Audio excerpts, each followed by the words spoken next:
Hi friends, welcome back to my channel. இன்றைக்கி நம்மளுடைய சேனலில் பார்லி சூப் எப்படி செய்கிறதுன்னு பார்க்க போகிறோம். இன்றைக்கி பார்லி சூப் பாலையே இது மாதிரிக்கு நல்லா பவுடர் பண்ணிவிட்டு அதுக்கப்புறமா சூப்பாக செய்ய போகிறோம். இந்த பார்லி சூப் உடம்புக்கு ரொம்ப ரொம்ப ஹெல்த்தி. இந்த பார்லி சூப் எல்லாருமே எடுத்துக்கலாம்.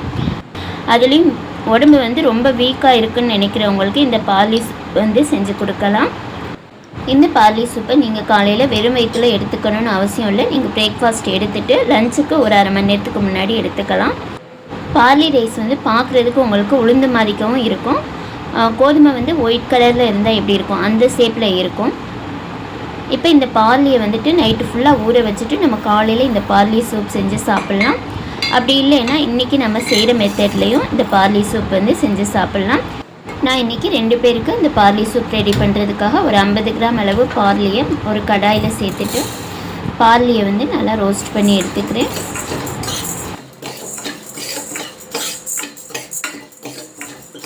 ரெண்டுலேருந்து ஒரு 3 நிமிஷத்துக்கு இது மாதிரிக்கு நல்லா ரோஸ்ட் பண்ணி கொடுத்துக்கோங்க.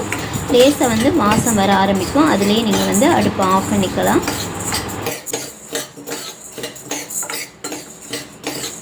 இப்போ நம்ம இதை ஒரு தட்டில் கொட்டிட்டு நல்லா ஆற விட்டு எடுத்துக்கலாம். இது நல்லா ஆறின உடனே நம்ம மிக்ஸி ஜாரில் கொடுத்து பவுடர் பண்ண போகிறோம். அதுக்கு முன்னாடி நம்ம ஒரு கடாயில் 2 ஸ்பூன் அளவு பட்டர் சேர்த்துக்கலாம்.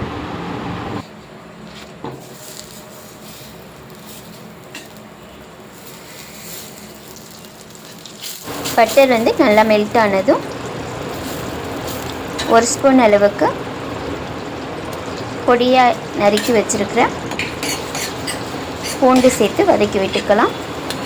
2 க்ரீன் சில்லியை பொடியாக கட் பண்ணி வச்சுருக்கேன், அதையும் சேர்த்து நல்லா வதக்கி விட்டுக்கலாம்.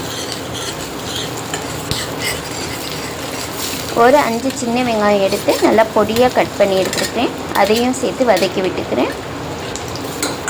பெரிய வெங்காயம் தான் இருக்குன்னா அதில் கொஞ்சமாக நீங்கள் சேர்த்து வதக்கி விட்டுக்கிட்டால் போதும். ஒரு பெரிய வெங்காயம் முழுவதும் சேர்க்கணுன்னு அவசியம் இல்லை.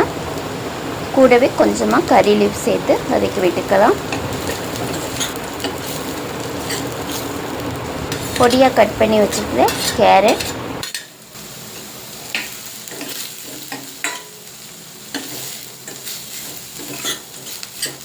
பொடியாக கட் பண்ணி வச்சுருக்கிற பீன்ஸ் சேர்த்துக்கலாம்.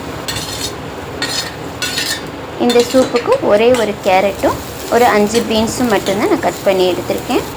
இப்போ இந்த பீன்ஸ் கேரட் நல்லா வதங்குறதுக்காக தேவையான அளவு சால்ட்டை நம்ம சேர்த்துக்கலாம். இப்போ இந்த சூப்புக்கு தேவையான சால்ட்டை நான் இதிலே சேர்த்துட்டேன். இப்போ கேரட் பீன்ஸ் நல்லா வதங்கிட்டு இருக்கிறப்பவே அடுப்பை சிம்மில் வச்சுட்டு ஆற வச்சுருக்கிற பார்லியை மிக்சியில் கொடுத்து நல்லா கோரஸாக அடித்து எடுத்துக்கலாம். இந்த பார்லி அரிசியை நம்ம மிக்சியில் கொடுத்து அடிக்கிறப்ப ரொம்ப நைஸாலாம் அரைப்படாது. இது மதிக்க கொரன்னு லேஸாக இருக்கும். இந்த மாதிரி நம்ம அரைச்சிட்டு அதை ஒரு டப்பாவில் போட்டு ஸ்டோர் பண்ணி யூஸ் பண்ணிக்கலாம். இப்போ கேரட் பீன்ஸ் ரெண்டுமே நல்லா வதங்கி வந்துடுச்சு. இப்போ ஒரு 3 கிளாஸ் அளவுக்கு தண்ணி சேர்த்துக்கிறேன். நான் இன்றைக்கி ஒரு 2 பேருக்கு ரெடி பண்ணுறதுனால 3 கிளாஸ் அளவு தண்ணி சேர்த்துருக்கேன். இது நல்லா கொதி வந்ததும் 1 ஸ்பூன் அளவுக்கு நம்ம இந்த பார்லி ரைஸ் சேர்த்துக்க போகிறோம். பொடிச்சு வச்சுருக்க பார்லி ரைஸ் 1 ஸ்பூன் அளவு சேர்த்துட்டு நல்லா கொதி வர விட்டுறலாம். இது ஒரு 5 நிமிஷத்துக்கு நல்லா கொதி வரணும். இப்போ மூடி போட்டு வச்சிடலாம்.